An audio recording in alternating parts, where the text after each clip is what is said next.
Tornade meurtrière aux États-Unis. Environ 90 personnes au moins ont péri à Joplin, une ville du Missouri dans le centre. Le sillon a ravagé les lieux, transformé en véritable zone de guerre. Au total, une quarantaine de tornades se sont abattues sur le centre et le nord du pays au cours du week-end.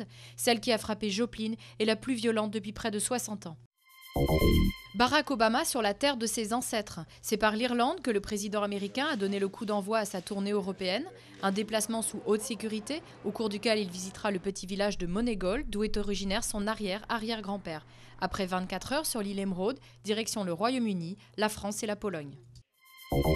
En Libye, la France aurait envoyé pour la première fois des hélicoptères de combat, c'est ce qu'affirme le Figaro. 12 appareils seraient à pied d'œuvre. L'utilisation de ces hélicoptères contre les forces du colonel Kadhafi, en complément des frappes des avions de chasse, marquerait une étape cruciale dans ce conflit qui s'enlise.